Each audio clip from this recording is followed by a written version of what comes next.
Happy Valentine's Day, everybody. Happy Valentine's Day. Thank you. You're my Valentine. By the way, we did ask people in the first service, have you done anything for your Valentine yesterday? And I want to hear a shout or a cheer. And I realized if you hadn't done something for your Valentine, that would probably not be a good thing to cheer. So shop goes next door. You have candy, you have cards. So if you haven't done something, just so you might want to run over there next door. I thought, because some of us are late night owls, we like doing late night stuff, I thought we would do a David Letterman top 10 list to start off with Valentine's Day, get into our new message series. So these are the gifts not to give on Valentine's Day. If you go next door, don't buy these, okay? This is not what you want to be getting. Number 10 on the list of top 10 of what not to get is a year's supply of mouthwash.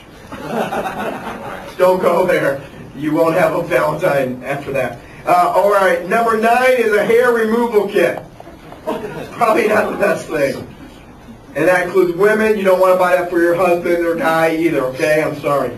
Number 8, a padded toilet seat cover. Probably don't want to get that on Valentine's Day. It'll not go over well.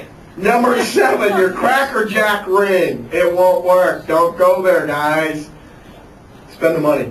Number 6 in the top 10 things not to buy on Valentine's is cosmetic surgery. Don't have a little gift certificate drawn up and say, hey, I love you enough to say, ooh, no. Number 5 in the top 10 list is cooking classes.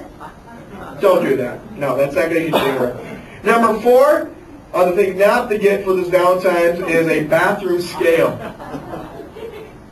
Self-explanatory in that one, I think. Number 3 is kitchen appliances. I don't think you probably want to go there for that one either. And the number 2 on the thing not to get for Valentine's Day this year would be a gym membership. Don't recommend that one. And the number 1 thing not to give on Valentine's Day is the Dear John letter. Don't do it. Don't break up today. Come on, give it another 24 hours. But do you realize how many people do break up on Valentine's Day? You know how many people have been hurt on Valentine's and they forever remember that? You know, Valentine's Day, it's a wonderful thing. It's a highly emotional thing. Valentine's has hope a lot of times. You get that card, and I hope they love me, and I hope we have a future together. Valentine's Day, for a lot of people, is really fun. Last time my wife and I went out on a date night. We did it before the crowd stayed, so there's 2 open seats someplace around town because we didn't go out today. We went out to Applebee's last night. Fun, wonderful times. You know, it's exciting. And a lot of people have those emotions. They have those feelings, those warm fuzzies, that there's a purpose or the meaning is I have a Valentine. But there's also those people that Valentine's Day is really dark. It's not fun at all for a lot of people. They have gotten the Dear John letters, or they've had so many Valentine's Day without a Valentine person in their life. It's just like, don't bring it up. I don't want to know about it. You know how many people don't even know it's Valentine's Day? There's a lot of people that don't even know it because they've been hurt, they've been jaded, whatever. So it's not on the radar, but it also affects the course of our life a lot of times. Because our heart is our compass. Our heart is what drives us. If it's pumping, if it's passionate, if it's excited, if there's hope and meaning, we're like, oh, this is great. I have a purpose and a meaning with this person. And if our heart isn't pumping and there is no direction in our life, it becomes very hard. I mean, how many times have you heard the question of what's the vision? What's the dreams for your life? What do you have planned for your life? A lot of it has to do with what's pumping in your heart. I dream of this. I want to do that. Oh, I just can't wait to go there. A lot of it really has to do with how our heart is working and pumping. Erwin McManus, one of my favorite authors, in the Soul Cravings book, came up with this quote: "The human heart was not created to be a container for hate." The human heart was not created to be a container for hate. But if there's a vacuum, it's got to be filled with something, right? If there's no hope, if there's no excitement there, something's going to dump into the vacuum. And for a lot of people, It's rage, it's bitterness, it's envy, it's racism, it's just evil, ugly, bad stuff gets into our heart, and our heart gets tighter and tighter and harder, and we just seize up. And there's a lot of people that we know that are probably living that way. Maybe you yourself are living that way. That I have a hard heart. My heart's not pumping. I have no dreams, aspirations. I'm just going through the motions. See, Jesus came to change all that. Jesus came to affect the hearts of men and women.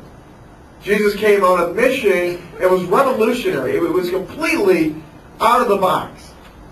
His mission was to not do a political revolution, not to go to the Oval Office and say, I'm the new power.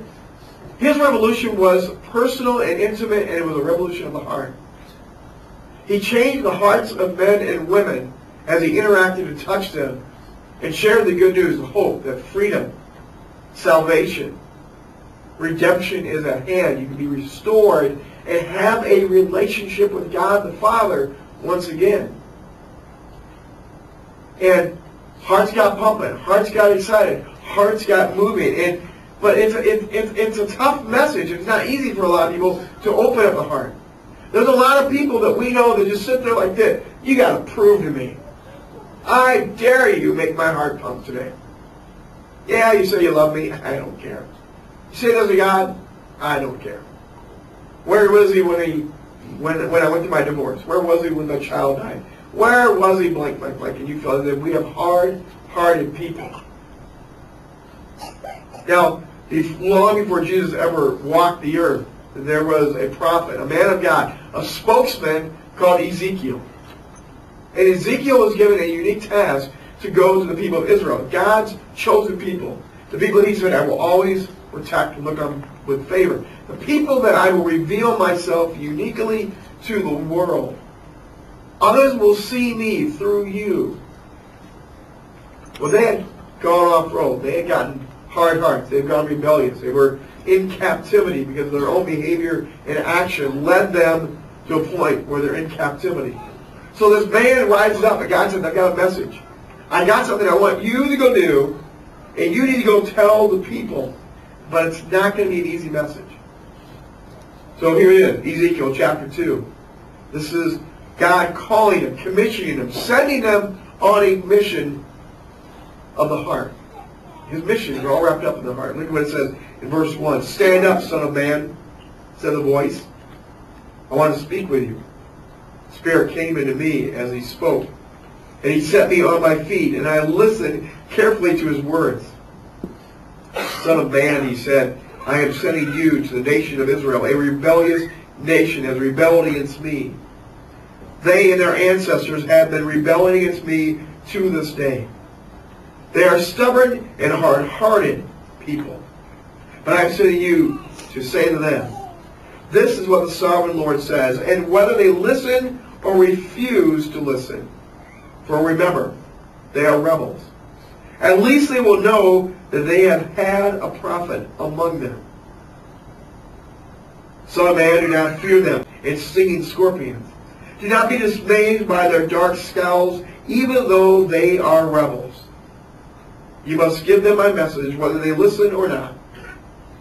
But they won't listen. For they are completely rebellious. Son of man, listen to what I say to you. Do not join them in the rebellion. Open your mouth and eat what I give you. Take in the message that I give you, is what he's saying.